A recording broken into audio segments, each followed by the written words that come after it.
చేయవలనని మీకు మాదిరిగా ఇలాగు చేసి తిని, దాసుడు తన యజమానుడి కంటే గొప్పవాడు కాడు,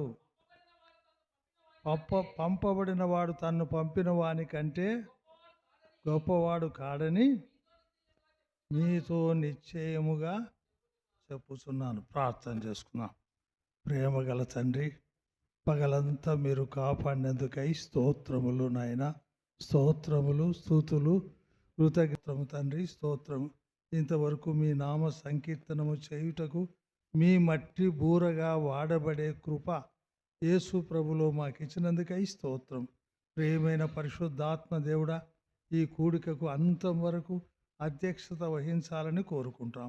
మీ ఆత్మ నడుపుదల అధికారం కింద కొనసాగించమని వేడుకుంటున్నాం. వినే శ్రోతలను దీవించమని వేడుకుంటాం. ఈ కూడికకు ద్వారా మీకే మహిమ, ఘనత, ప్రభావాలు ఆరోపించుకోమని వేడుకుంటాం. ప్రియమైన పరిశుద్ధాత్మ దేవుడా, ఈ మట్టి పురుగుతో మీరు నాతో కలిసి మాట్లాడడానికి దిగిరమ్మని ఆహ్వానిస్తున్నాను. నేను చచ్చిన కుక్క వంటి వాడిని, మిన్నలిని దేవా, కౌజు పెట్టను.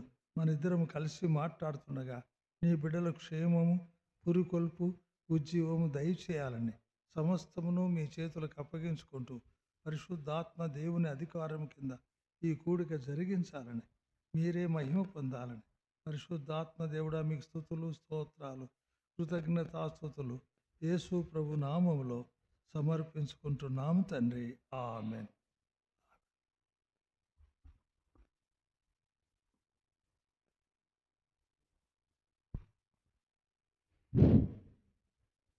దేవుని పరిశుద్ధ గ్రంథములో నుండి కొన్ని వచనాలు మనము చదువుకున్నాం. సౌండ్ వేసకూడదు. చదువుకున్నాం. యేసు ప్రభు ఎంత తగ్గించుకున్నాడో, ఎంత శిష్యుల పాదాలు కడిగినాడో మీరందరూ విన్నారు. ఇప్పుడు దేవుని వాక్యంలో గమనించండి. ఈ 4వ వచనంలో చూడండి. 13:4 భోజన పంక్తిలో నుండి లేచి, పై వస్త్రం అనేది ఘనతను సూచించేది. తెలుసునా మీకు? పై వస్త్రం ఒకటి వేసుకుంటారు వాళ్ళు. చూడండి, పై వస్త్రము అవతల అంటే పక్కన, ఘనతను పక్కన పెట్టి ఒక తువాలు తీసుకొని నడుమునకు కట్టుకొనెను. అంతటా పల్లెములో నీళ్లు పోసి శిష్యుల పాదములు కడుగుటకు తాను కట్టుకొనిన తువాలతో తుడుచుటకును మొదలుపెట్టెను. చూడండి, యేసు ప్రభు నిజమైన దేవుడు, నిత్య జీవము గలవాడు. ఆయన మూలమునే సమస్తమును కలిగినాయి. సృష్టి అంతా ఎవరి ద్వారా కలిగింది? ఆయన ద్వారానే కలిగింది. ఆ గొప్ప దేవుడు చూడండి, ఆయన తన శిష్యుల పాదాలు కడిగేదానికి తన ఘనతను సూచించే పై వస్త్రాన్ని పక్కన పెట్టుకున్నాడు. పక్కన పెట్టుకొని ఒక తువ్వాలు తీసుకొని నడుమునకు కట్టుకొని ఒక పల్లెములో నీళ్లు పోసుకొని శిష్యుల పాదములు కడగన ఆరంభించినాడంటే ఆయన ఒక దాసుని వలె అయినాడు. యూదుల ఇంట్లో కొందరు దాసులు ఉంటారు. ఎవరైనా చుట్టాలు వస్తే వారి పాదాలు కడిగి వాళ్ళకి నీళ్లు పోసి పాదాల మీద లోపలికి తెచ్చేవారు ఉంటారు. అట్లాగైతే యేసు ప్రభు తన శిష్యులకు ఏం చేస్తున్నాడు? తన ఘనతను పక్కన పెట్టి తగ్గించుకొని ఒక దాసుని వలె వారి పాదాలు కడగన ఆరంభించి తాను కట్టుకున్న తువ్వాలుతో తుడచడము ప్రారంభించినాడు. ఈయన ఎంత తగ్గించుకున్నాడో మనకందరికీ అర్థమైంది.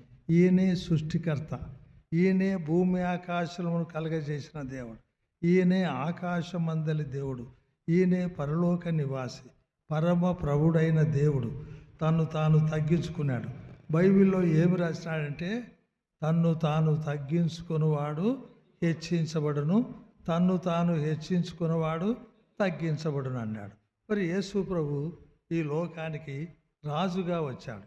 అయితే తగ్గించుకున్నాడా? తగ్గించుకోలేదంటే తగ్గించుకున్నాడు.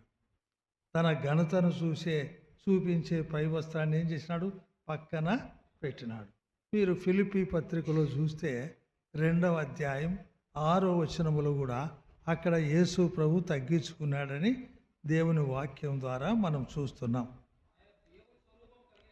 ఆయన దేవుని స్వరూపము కలిగిన వాడై ఉండి దేవునితో సమానంగా ఉండుట విడిచిపెట్టకూడని భాగ్యమని ఎంచుకొనలేదు. కానీ చూడండి, మనుష్యుల పోలికగా పుట్టి దాసుని స్వరూపము ధరించుకొని తను తానే రిక్తునిగా, అంటే దరిద్రుడిగా. రిక్తుడు అంటే ఏమీ లేనివాడు. తను తానే రిక్తునిగా చేసుకొనెను మరియు ఆయన ఆకారమందు మనుష్యునిగా కనబడి మరణము పొందునంతగా, అనగా సిల్వ మరణము పొందునంతగా విధేయత చూపిన వాడై తన్ను తాను తగ్గించుకున్నాడని బైబిల్లో రాసినాడు దేవుడు. చూడండి, దేవునితో సమానంగా ఉండుట విడిచిపెట్టకూడని భాగ్యమని ఆయన ఎంచుకొనలేదు కానీ అన్నాడు. మరి 2వ కొరింథీ పత్రికలో కూడా 8వ అధ్యాయంలో 9వ వచనములో చూస్తే అక్కడ కూడా తగ్గించుకున్నాడని బైబిల్లో దేవుడు వ్రాయించాడు. మీరు మన ప్రభు అయిన యేసుక్రీస్తు యొక్క కృపను ఎరుగుదురు కదా. ఆయన ధనవంతుడై ఉండి మీరు తన దారిద్ర్యము వలన ధనవంతులు కావాలని మీ నిమిత్తము దరిద్రుడు ఆయన. చూడండి, యేసు ప్రభు మనల్ని ధనవంతులుగా చేస్తానికి దరిద్రునిగా వచ్చినాడని బైబిల్లో దేవుడు వ్రాయించినాడు. కాబట్టి యేసు ప్రభు తాను తగ్గించుకున్నాడని బైబిల్ ద్వారా నేర్చుకుంటున్నాం. చూడండి, యూదులకు రాజుగా పుట్టినవాడు ఎక్కడ అని మత్తయి సువార్తలో ఉందా లేదండి? ఉంది. అయితే ఆయన దాసునిగా వచ్చాడు, దరిద్రునిగా వచ్చాడు. సత్రములో ఆయనకు స్థలము లేనందున అన్నాడు. పశువుల తొట్టులోనే ఆయన కాన్పైనింది ఆమె, అక్కడ పరుండబెట్టినారని బైబిల్ ద్వారా నేర్చుకుంటాం. యేసు ప్రభు మాదిరికరమైన దేవుడు. యేసు ప్రభు తాను తగ్గించుకున్న దేవుని కుమారుడని బైబిల్లో వ్రాయించినాడు. అందుకనే ఆయన తగ్గింపు జీవితాన్ని గురించి మనకు నేర్పిస్తూ ఉన్నాడు. ఆయన శిష్యుల పాదములు కడిగేదానికి తన ఘనతను సూచించే పై వస్త్రాన్ని ఏం చేసినాడు? పక్కన పెట్టినాడు. చూడండి, పక్కన పెట్టి ఏం చేసినాడు? తువాలు తీసుకొని నడుమునకు కట్టుకొనెను. అక్కడ పల్లెములో నీళ్లు పోసి శిష్యుల పాదములు కడుగుటకు తాను కట్టుకున్న తువాలతో తుడుచుటకు మొదలుపెట్టెను. ఇట్లు చేయిచు సీమోను పేతురు అంటే దుడుకైన వాడు, తొందరపడేవాడు, త్వరగా మాట్లాడతాడు కూడా. ఆయన సీమోను పేతురు దగ్గరికి వచ్చినప్పుడు అతడు, ప్రభువా నీవు నా పాదములు కడుగుదువా అని ఆయనతో అడిగెను. అందుకు యేసు, నేను చేయుచున్నది ఇప్పుడు నీకు తెలియదు గాని ఇక మీదట తెలుసుకొందువు అని అతనితో చెప్పగా, పేతురు నీవు ఇకను నా పాదములు కడగరాదనియు ఆయనతో అనెను. అందుకు యేసు, నేను మీకు కడగని ఎడల మాతో నీకు పాలు లేదని అనెను. సీమోను పేతురు, ప్రభువా నా పాదములు మాత్రమే కాదు, నా చేతులు నా తల కూడా కడుగుమని ఆయనతో చెప్పెను. యేసు అతను చూసి, స్నానం చేసిన వాడు పాదములు తప్ప మరి ఏమీ కడుక్కొనని అవసరం లేదని అతడు కేవలం పవిత్రుడని చెప్పెను. మీరును పవిత్రులు కానీ మీలో అందరూ పవిత్రులు కారని. ఎందుకంటే యూదా ఇస్కరియోతును బట్టి ఆ మాట మాట్లాడినాడు. తన్ను అప్పగించు వానిని ఎరిగను గనక మీలో అందరూ పవిత్రులు కారని ఆయన చెప్పెను. వారి పాదములు కడిగి తన పై వస్త్రము చేసుకున్న తర్వాత ఆయన మరలా కూర్చుండి, మీకు నేను చేసిన పనినది తెలిసినదా? బోధకుడనియు ప్రభువనియు నన్ను పిలుచుచున్నారు. నేను బోధకుడను ప్రభువును గనక మీరిట్లు పిలుచుట న్యాయమే. కాబట్టి ప్రభువును బోధకుడునైన నేను మీ పాదములు కడిగిన ఎడల మీరును ఒకరి పాదములు ఒకరు కడగవలసినదే. ఈ మాట బైబిల్లో ఎందుకు రాసినాడంటే తగ్గింపు జీవితం కోసం రాసినాడు. మనం ఒకరి మీద మనము ఒకడు హెచ్చించుకోకూడదు, ఒకరికంటే ఒకడు తగ్గి అని గ్రహించాలని బైబిల్ ద్వారా నేర్చుకుంటున్నాం. ప్రభువు నేర్పిన పాఠము మనకందరికీ అర్థం కావాలంటే మీరు 13వ అధ్యాయం 34వ వచనం చూడండి.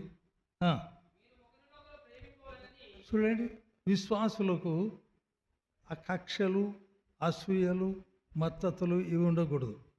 మీరు ఒకరినొకరు ఏం చేయాలా? ప్రేమింపవాలని. చూడండి, మీరు ఒకరినొకరు ప్రేమింపవలననియు మీకు కొత్త ఆజ్ఞ ఇచ్చుచున్నాను.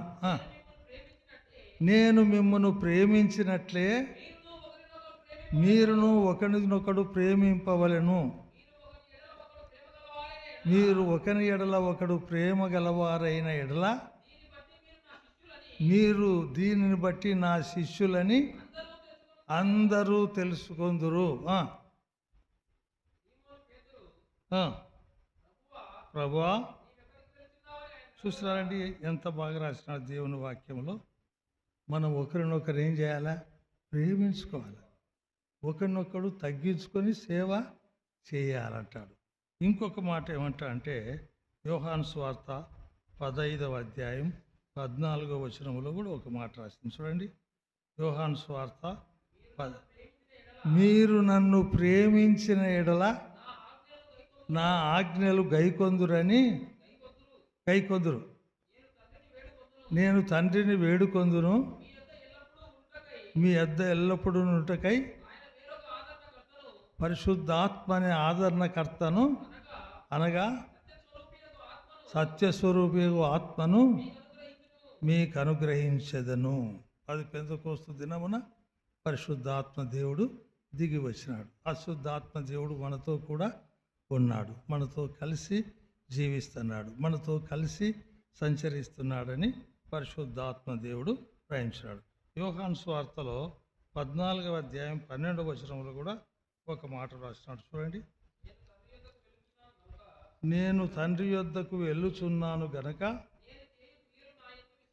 నేను చేయు క్రియలు నా యందు విశ్వాసం ఉంచువారును చేయుదురు. అంటే మనం అందరము తగ్గించుకొని ఒకరి పాదములు ఒకరు కడిగినట్టు అంత విధేయత గలవారిగా జీవించాలని ప్రభుపేట మనవి చేస్తాం. ఓసారి కాకనూరులో బండియాత్మూరు దగ్గర ఒక కాకను ఉంది. ఒక రైతు భార్య ప్రభు నమ్ముకుంది. వాళ్ళు ఏం చేశారంటే ఒకరి పాదాలు ఒకరు కడుగుతున్నారు.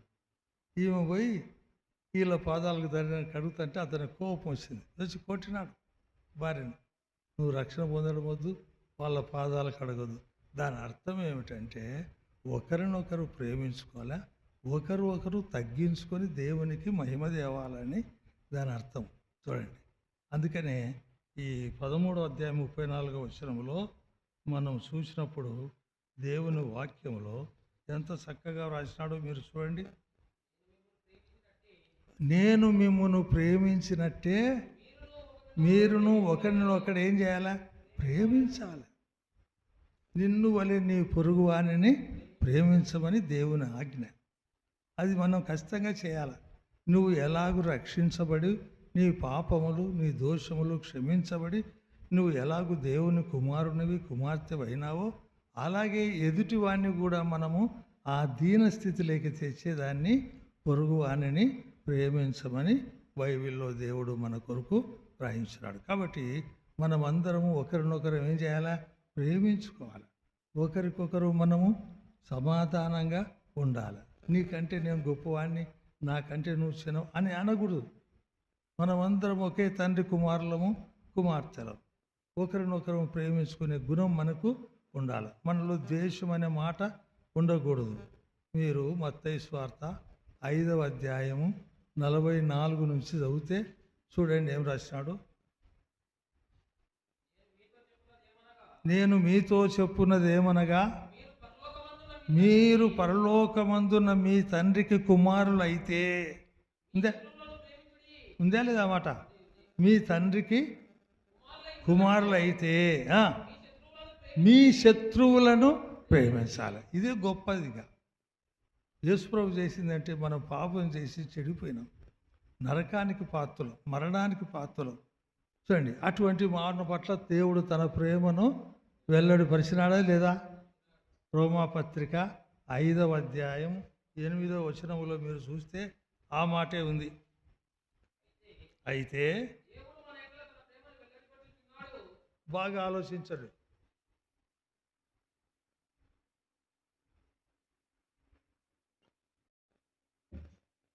ఏమన్నాడు? అయితే దేవుడు మన ఎడల తన ప్రేమను వెల్లడిపరుచుచున్నాడు. ఎట్లనగా, మనమింకను పాపులమై ఉండగానే క్రీస్తు మన కొరకు చనిపోయాడు. చూస్తున్నారండి, మనల్ని ఏ స్థితిలో ఆయన ప్రేమించినాడు?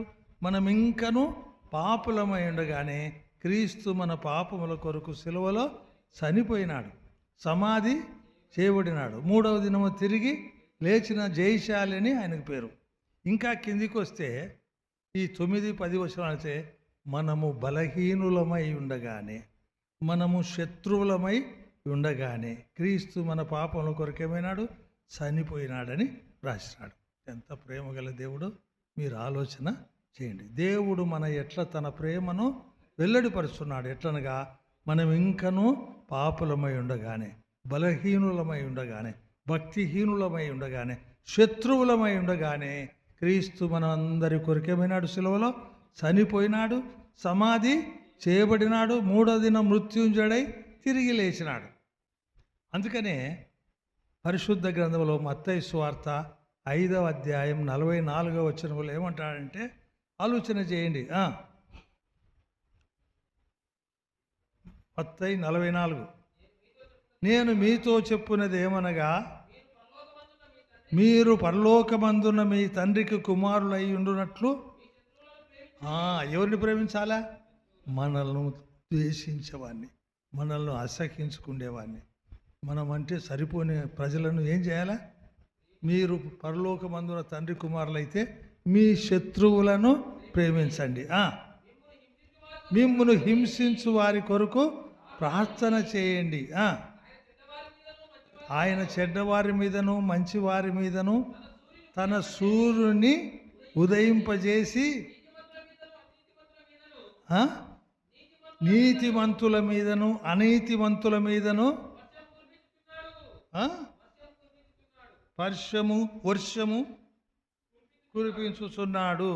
చూడండి, దొంగల మీద కురిపిస్తున్నాడు, నీతిమంతుల మీద కురిపిస్తున్నాడు. ఎందుకంటే పరలోకమంది దేవుడు అందరినీ ప్రేమిస్తున్నాడని రుజువు. అందుకనే యేసు ప్రభువు నమ్మిన వారు శక్యమైతే మన శత్రువులను కూడా ఏం చేయాలా? ప్రేమించాలి. మనల్ని ద్వేషించే వారికి మేలు చేయాలి. మనం కీడు చేస్తే మేలు చేసే గుంపులో ఉండాలి. అందుకనే ఒకని ఎడల ఒకడేం కలిగి ఉండాలా? ప్రేమ కలిగి జీవించండి. యేసుక్రీస్తు నిన్ను పరలోకంలో నుండి ప్రేమించి మన కొరకు ఈ లోకానికి మనిషి అవతారం ఎత్తి మన పాపములన్నీ మోసుకొని సిలువలో ప్రాణం పెట్టి మరణము రుచి చూచి ఆయన చనిపోయి సమాధి చేయబడి 3వ దినమున తిరిగి లేచుట ద్వారా మనకందరికీ గొప్ప రక్షణ పాప క్షమాపణ సిద్ధము చేసినాడు. మన పాపములు ఒప్పుకొని క్షమాపణ పొందినాం. ఆయన రక్తంలో కడగబడి పవిత్రులుగా చేయమని, ఆయన గాయముల ద్వారా దెబ్బల ద్వారా మన ఆత్మకు అంటుకున్న పాప రోగానికి స్వస్థత సమాధానం మనకందరికీ దయచేసిన దేవునికి స్తుతులు స్తోత్రాలు కృతజ్ఞత. ఇక్కడ ఆయన చూపించే మాదిరి అంటే ఆయన ప్రభువును చూడండి, దేవుని దాసుడును అని చెప్పుకుంటాడు. నేను ప్రభువును దాసుడై ఉండి మీ పాదములు నేను కడిగిన ఎడల మీరు ఒకరి పాదములు ఒకరు కడగవలసిందే అంటున్నాడు. అంటే మీరు ఒకరినొకరు ఏం చేయాలా? ప్రేమించుకోవాలా. చూడండి, ఇది ప్రాముఖ్యమైనది. నేను పెద్ద నువ్వు చిన్న అనేది కాదు ఇక్కడ ప్రాముఖ్యం. అందరిని కొరకు ప్రాణం పెట్టినాడు. అందరూ పాపాత్ములే. అందరి కొరకు రక్తం ఇచ్చినాడు. మరణము రుచి చూచినాడు. చనిపోయినాడు. సమాధి చేయబడినాడు. 3వ దినమున తిరిగి లేచిన రక్షకుడు అన్నాడు. మీరు సర్వలోకానికి వెళ్ళండి, సర్వ సృష్టికి సువార్తను ప్రకటించండి. నమ్మి బాప్తిసం పొందిన వాడు రక్షించబడతాడు, నమ్మని వానికి శిక్ష విధించబడినాడు. నేను ప్రభువుడను, మీరు నీ దేవుని కుమారుడన అయినప్పటికీ నేను ఒకరి పాదములు ఒకరు కడగాలని నేను మీ పాదములు కడిగి తిని కదా అంటున్నాడు. ఆయన ముందు మాదిరికరంగా చేసినాడా లేదా? తర్వాత మనల్ని మాదిరికరంగా చేయమంటున్నాడు.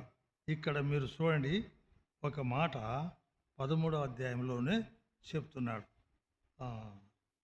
14వ వచనంలో, కాబట్టి ప్రభువును బోధకుడు అయిన నేను మీ పాదములు కడిగిన ఎడల మీరును ఒకరి పాదములు ఒకడు కడగవలసినదే. నేను మీకు చేసిన ప్రకారము మీరును చేయవలనని మీకు మాదిరిగా ఇలాగూ చేసి తిని.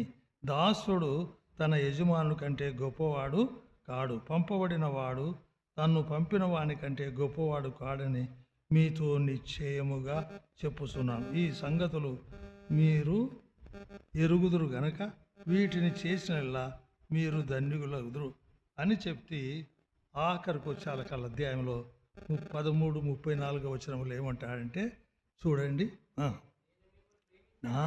నేను మిమ్మును ప్రేమించినట్లే మీరును ఒకరినొకడు ఏం చేయాలా? ప్రేమింపవలెను. చూడండి, మనలో కక్షలు, ద్వేషాలు, అసూయాలు, విమతలు ఇవన్నీ ఏముండకూడదు.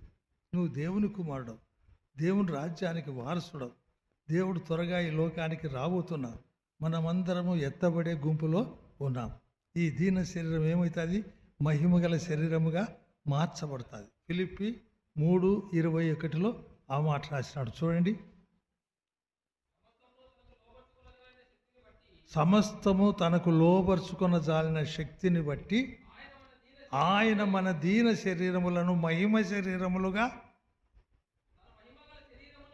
తన మహిమగల శరీరమునకు సమరూపము గల దానిగా మార్స్తాడు. ఎంత ధన్యతను మీరు ఆలోచన చేయండి. మీరు బాగా ఆలోచన. ఈ దీన శరీరం ఇది మనకు ఒక రకంగా వాసన పట్టే శరీరమే. అయితే తన మహిమగల శరీరానికి సమరూపము గల దానికి ఏం చేస్తాడు? మార్పు చేస్తాడు. మనమందరము మేఘముల చేత మధ్య ఆకాశానికి వెళ్తాం. ఈ గొప్ప ధన్యత విశ్వాసులకు ఉంది.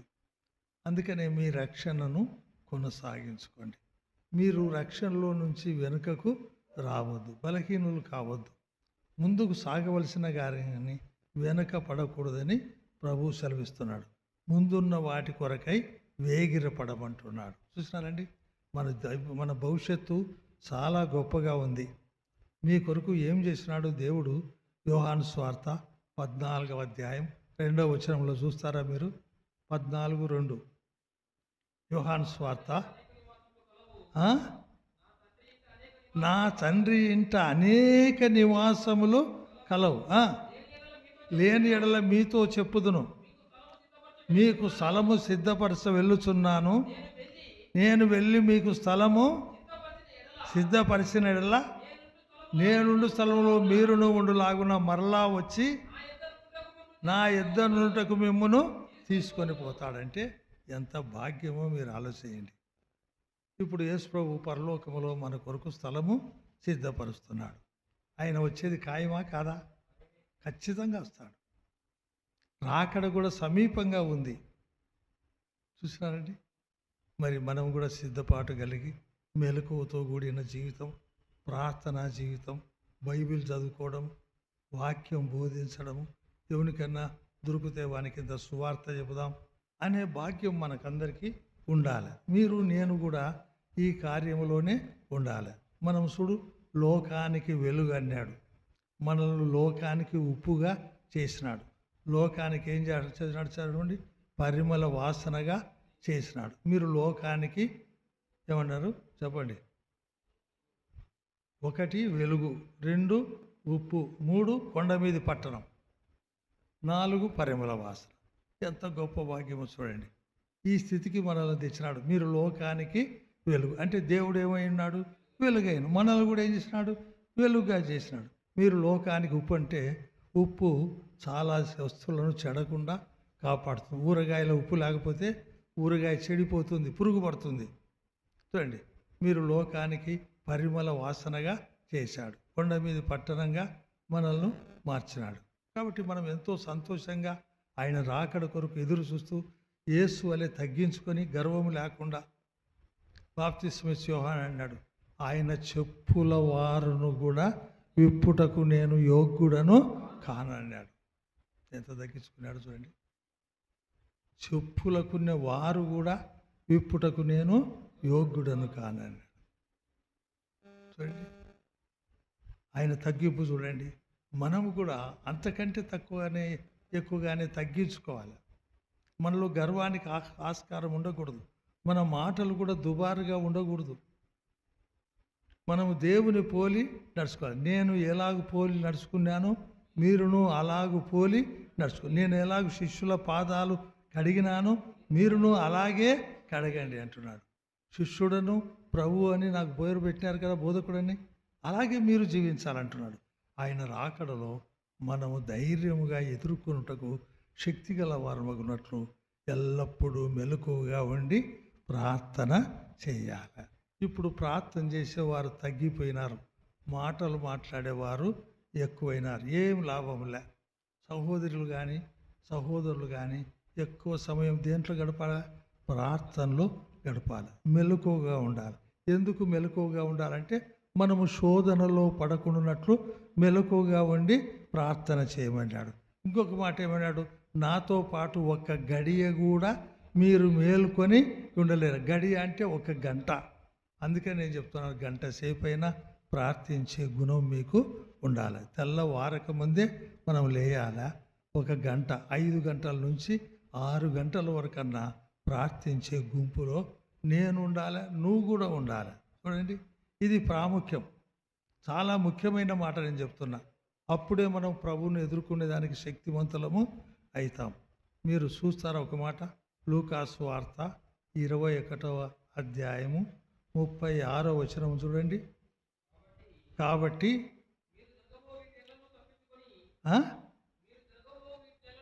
జరగబో వీటినల్లా తప్పించుకొని యేసు ప్రభు మధ్యాకాశానికి వచ్చినప్పుడు ఆయన ఎదుట నిలవబడటకు శక్తి గల వారగున్నట్లు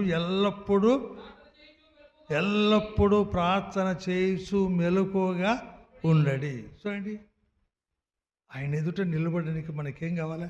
శక్తి కావాలంటే నీ ప్రార్థనా జీవితంలో మార్పు రావాలి. నా ప్రార్థనా జీవితంలో కూడా మార్పు రావాలి. ప్రాముఖ్యమైనది 1 గంట సేపైనా మనం ప్రార్థించే గుంపులో ఉండాలి. దాని మెలకువతో కాపాడుకోవాలి.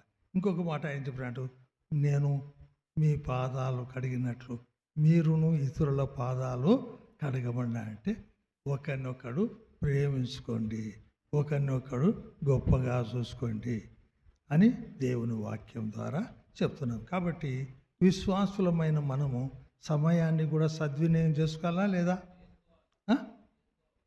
ఉందా లేదండి? కొలసై 4:5 ఉందా లేదా? నువ్వు మాట్లాడుతుంటే గడియారం ముళ్ళు తిరుగుతూనే ఉంటాయి. సూర్యుడు కూడా ప్రయాణం చేస్తుంటాడు.